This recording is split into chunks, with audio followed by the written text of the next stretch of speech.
She was stunning. She was amazing. She was beautiful. Tails knew she was a strong person.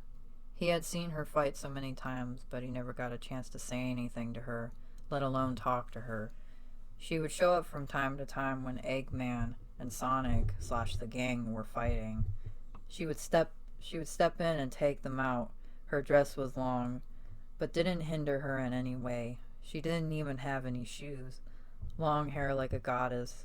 Tails feels like he fell head over heels for the girl, but again knows little to nothing about her, so he wanted to get to know her soon. It had been a year since he first seen her, so it was a wait long overdue. Hey, Tails! Tails! Tails! Sonic yelled, and Tails fell out of his chair. What is it, Sonic? Sonic shook his head at the fox. Geez, you've been sitting there for 5 hours now with the tools, not even moving. I'm worried about you, bud. Tails looked down. Had he really been sitting there that long? Is it about that girl? He asked. Tails jumped in his seat, blushing and grabbing his tools. No, not that I was doing something amazing. Thinking. Ugh. He got oil all over him and stopped.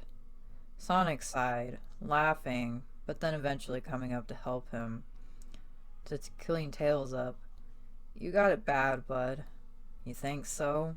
Yeah, you do. But you do know that we know little to nothing about her. What if she's not a good guy? Tails sighed loudly, sitting down. I know that, Sonic, but I just can't help but stop thinking about her. He rubbed his face and groaned. I just want to talk, not like I'm doing anything else, he said, but he knew he was in love with her. You're in love, Tails. You want to do way more than just talking, Sonic smirked, and Tails blushed. Please don't even go there. Sonic made kissy noises, and Tails wanted to die into the floor. Okay. If this is what you want, then I don't see any harm in it. But you need to be ready for whatever happens, 'cause I feel like I should be there, but I'm not too good if you two start kissing. He made a gagging sound. We will literally just be meeting for the first time. Kind of, we're not gonna be kissing. He huffed, and Sonic laughed all night. Next day came, and Tails moved about in the forest looking for the girl. Amy said she had seen her there at times, but she is gone by the time Amy can say anything. Just then a larger animal comes out and grabs Tails, and he screams out in pain. Let go!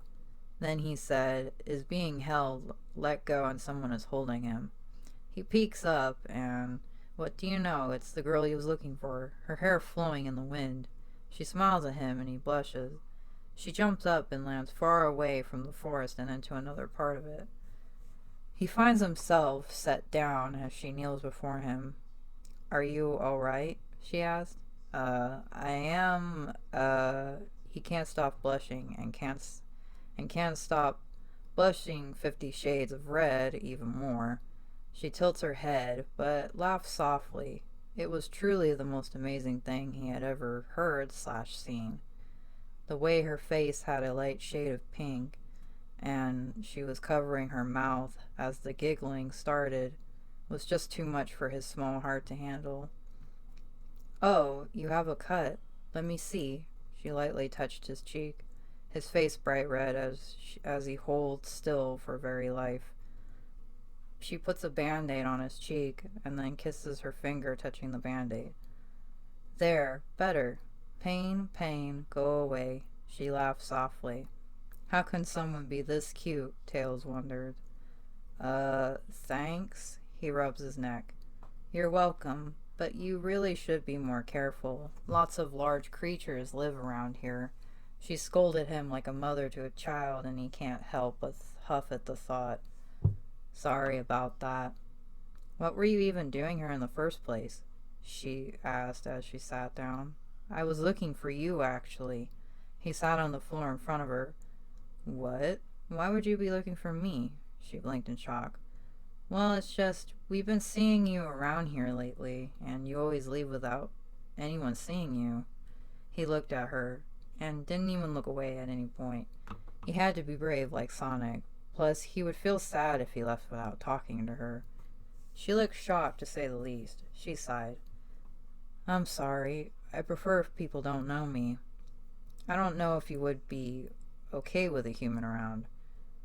They looked down. Not many people can be around here, at least humans. Tails looked quite sad at that. Of course we'd be okay with it. You helped us. If anything, you were seen as friendly. Or, well, a friend, if is what I mean. He shouted, but not too loudly. She looked back wide-eyed at the fox. You're an odd one, she giggled. Tails yelped in shock and started to tear up. She thinks I'm odd. No, this isn't what I wanted, he said in his mind. What would Sonic do? He cried. She looked over. Thank you. I don't think I ever got your name. Oh, it's Tails. Tails the fox, he recovered. Tails, I'm your name. Your name the human. She smiled widely. He gulped, covering his mouth, blushing. He had to say it now, before he lost it. Would you like to be friends? I mean, would you come and meet everyone? He blushed more, hoping she wouldn't laugh at him for being a stuttering mess. Okay. I guess I should at least try to get to know all of you. It has been pretty rude of me not to. Are you sure it's really okay? She asked in a worried tone. He nods with fury. Yes, of course it will. Ouch. He was nodding far too much. Okay, I get it. Just stop hurting yourself, please. She got up while saying that and kneeled down. He was grown up now, but he was still pretty short compared to her. This time she did kiss his cheek. Pain, pain, go away. Never come back any day, she sang in a sing-song voice. Tails all but died. His face was just too red at this point, but he had to not lose it. So, when do you want to meet everyone? Well, I'm not doing anything right now. If it's okay, I would like to meet them before I back out. She laughed. Back out? I have a bad habit of clamming up and not talking to people. Haha. Well, the reason earlier was a part of it, but more so because I'm shy. She blushed and rubbed her arm. His mouth hung open. He had no idea a beautiful woman such as herself was shy. She didn't seem like it, but he wouldn't question her about it. He was so scared of speaking to her, but she was kind of like him in a way. He laughed and looked confused, to say the least. What? Did I say something funny? No, it's just I was so scared to talk to you because of how beautiful you were. But you were just like me. He wiped a tear. I didn't think you could be shy, but honestly I didn't know anything about you. But now I know that I do want to get to know more about you. If you let me, I want to talk like friends. He held his hand out, and she blushed at hearing his request, and the same thing with him calling her beautiful. But she smiled softly while taking his hand. Yes, of course, I do too. They both laughed as the wind blew, her hair flying in the wind and a smile as bright as the sun, but as calm as the moon. He would tell her about how he feels one day, but for today he was happy with being by her side.